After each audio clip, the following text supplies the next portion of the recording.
All right, the 2026 European Patent Office guidelines are officially out. So what's the big news for artificial intelligence? Let's jump right in and break it all down. So the big question on everyone's mind is probably this. Are we looking at some massive game-changing overhaul for AI patent law? Is the EPO about to flip the script on how it treats AI inventions? Well, if you were bracing yourself for some huge shakeup, you can definitely relax. The short answer is nope, not this year.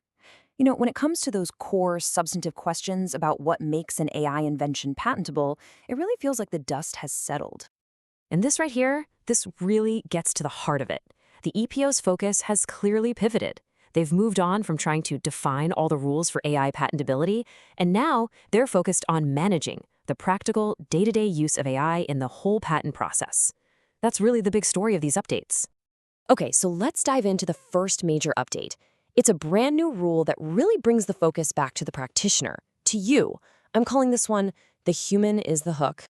So there's new text in the general part, section 5, and it is crystal clear. It says, and I'm quoting here, the parties are responsible for the content of their patent applications and submissions to the EPO, regardless of whether a document has been prepared with the assistance of an artificial intelligence AI tool.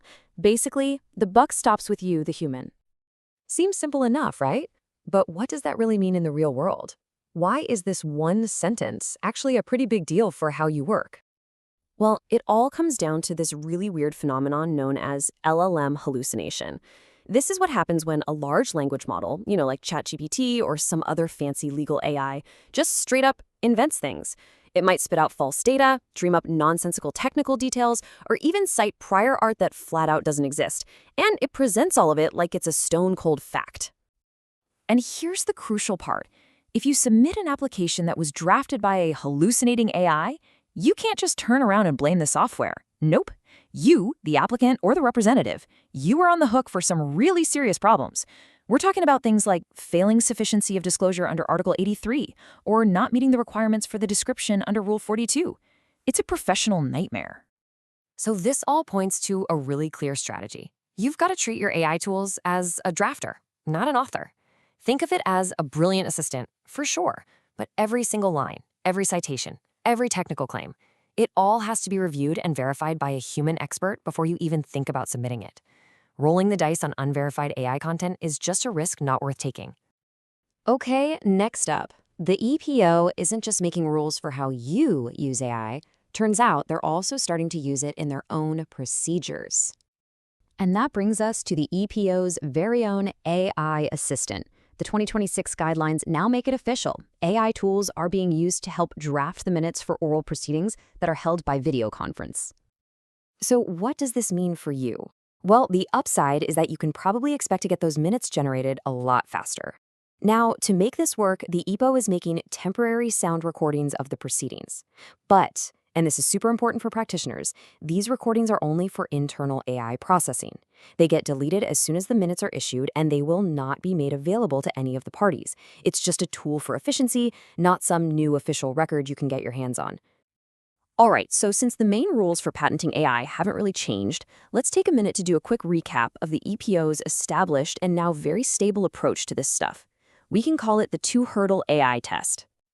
So at its very core, the EPO legally classifies AI and machine learning as a mathematical method.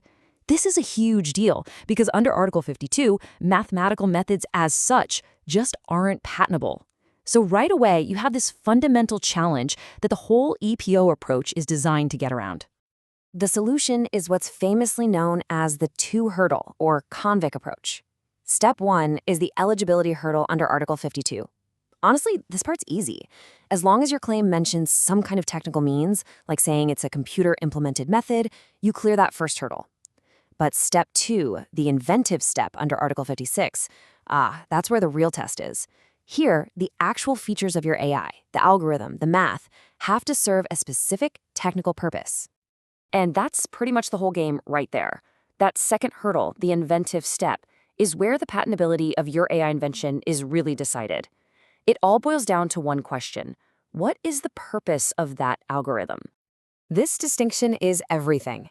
If your AI is being used for a technical purpose, like, say, processing medical images to spot tumors or controlling the fuel intake of an engine, then yes, the clever math behind it does count towards the inventive step.